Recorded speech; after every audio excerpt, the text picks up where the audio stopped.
যাব এবং আমার বাবার সহ আমি বাড়ি পৌঁছাবো। আমার দাদি অ্যাকচুয়ালি কিছু ভাবতেছে, তার কাছ থেকে যে শুনতে হবে অ্যাকচুয়ালি সে আমাকে কি বলতে চাচ্ছে। দেন এটা কিন্তু আর একটা কন্ট্রোল গেম। তো এভাবে আমাদেরকে হচ্ছে সাইকেলটাকে কন্ট্রোল করে বাড়ি ফিরতে হবে। যদি আবার ধাক্কা খাই আবার প্রথম থেকে লেভেলটা আসবে। প্রচুর পরিমাণ ঝড় বইতেছে। এখন হচ্ছে মিনার বাবা যাচ্ছে বাড়ি।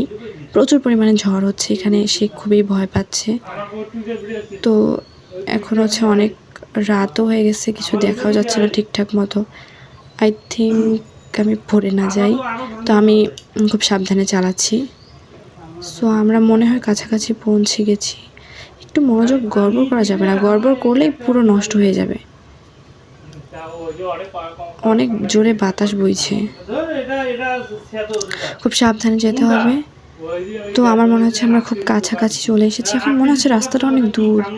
সকাল সকাল